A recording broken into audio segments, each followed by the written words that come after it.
The word capitalism, very interesting word.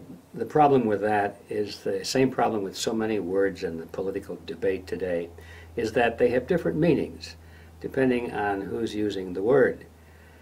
We hear a lot today about we must get rid of the capitalist system. You hear that a lot from people who are worried about the banking crisis, worried about the economy, and they think that somehow that's related to capitalism. And so the big cry is, capitalism is the enemy. Get rid of capitalism and go to socialism or communism or fascism or something else, anything other than capitalism, because that's the big bad boy.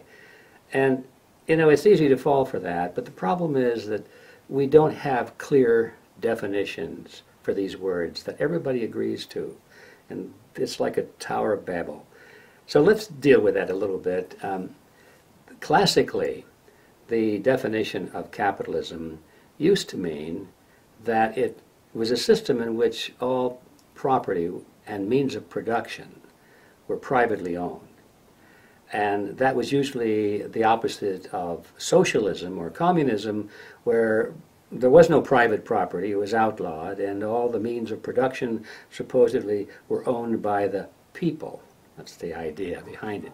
But when you analyze it, it falls apart, because all property, whether it's private property like the shirt I'm wearing, or the car I'm driving, or the drill press that's used to drill a hole in a piece of machinery to make goods and services and so forth, all of these things are owned by someone under any system.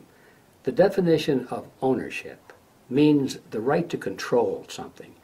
If you can control something, you own it in the higher sense. You may not have a piece of paper that says you own it. It may not have your name on it. It's the title of ownership. But if you can determine what that piece of equipment is used for, or who can have access to it.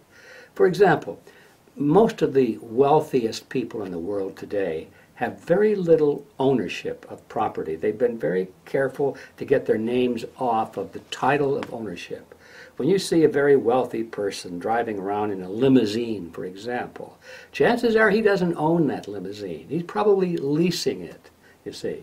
Or maybe it's the property of a non-profit corporation, which is they've made the limousine available to him because he's the chairman of the board. Or something like. He doesn't own that.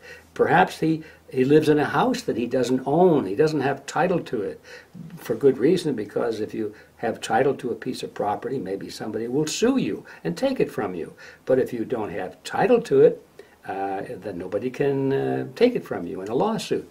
So we've evolved into a society where it should be more clear today to see that the real test of ownership is not whether your name is on a piece of paper and the paper says title of ownership, but whether or not you can control how that property is used and who has access to it. That's the real test.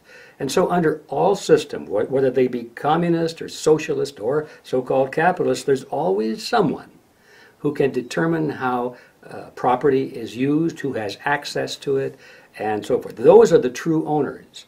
And then the communist and socialist systems, the commissars and the administrators are the owners, literally, in that sense. They're the owners of all of the property that they say belongs to the people. Sure, the people own it, but the people are told what time they can go visit the parks and what time they have to be out of the parks. If you own something, you can sell it, can't you? Well, just try and sell your share of the national forest, for example. It's nonsense. It's propaganda to try and convince people that there is such a thing as people's property. It's just part of the word game to get them to go along with a system in which the people have no ownership of anything. They'll be lucky if they own their socks and can determine which socks they put on in the morning. So we get back to this question of ownership and capitalism, and that's the real word there, because the idea is that individuals should have the right to own or determine access to a piece of property, whether it's the land they build their house on, whether it's their car or their clothes, and so forth. So when people say down with capitalism, they're usually saying down with private ownership. They do not want individuals to own anything. What they really want is for the commissars and the administrators of the state to own everything. That's really what they're saying.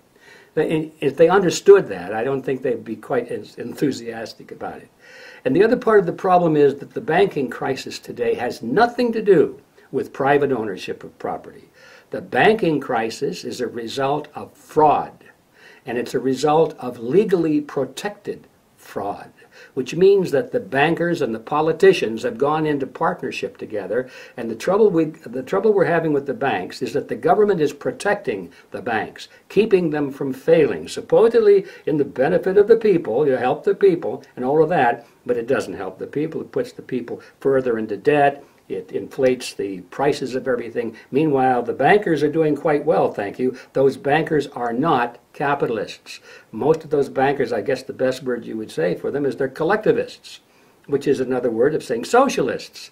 In every socialist country, you've got bankers, don't you? So what's the deal here? You see, where the problem is that words mean different things to different people. I have often said that if we stripped away all of these words, like communism versus capitalism versus socialism, fascism, Nazism, left versus right, conservative versus liberal, all of these words get in the way. The whole ideology boils down to a choice between two things. One is individualism, and the other is collectivism. Those words have meaning. They're not familiar to us, but if you look them up in the dictionary, you'll find pretty clear definitions that everybody can agree on. You may not like the definition. You might say, well, I prefer to be a collectivist rather than an individualist, but it's pretty clear what it means. Individualism, simply in a general sense, means that the basis of society is the individual. That's the most important element in society. And the purpose of the state is to protect the individual. And the state is the servant of the people. That's individualism. Collectivism, it's the other way around. The collectivists believe that the state or the group is the most important element of society. And the purpose of the people is to serve the state. And there's your choice. Everything boils down to that today. And if we had individualism in America today, as we used to, we don't have it anymore. But if we had it today, we would not have this banking crisis, because the banks are getting away literally with legalized plunder because they're in bed with the politicians and they're using the state in order to plunder the people legally. If people understood that, they wouldn't go into the streets and say, get rid of capitalism. What they'd be saying is, let's get rid of socialism, let's get rid of communism, let's get rid of fascism, let's get rid of collectivism. That's the real word that covers all of that, and let's go back to individualism. Now, within that discussion of capitalism and socialism and left versus right, if you want to really look at the word capitalism, you could say, okay, let's deal with that. Let's accept that word. What does that mean? As I said before, classically it means the private ownership of property and the means of production. But as I also said, all property and means of production is owned by someone. But there could be within that definition two types of capitalism. One would be free enterprise capitalism. That means the private ownership of property and the means of production by individuals, and they're competing with each other in the free market. They're doing what they can in order to make as much money as they can, but the only way they can make more money is by finding a solution to the needs and the desires of the buyers. In other words, to become wealthy in a free market economy, in a free enterprise system, you have to produce what the consumers want. Otherwise, your competitor will do it and you're out and he's in. But in the other kind of capitalism, which I call monopoly capitalism, that's the system we're living under today.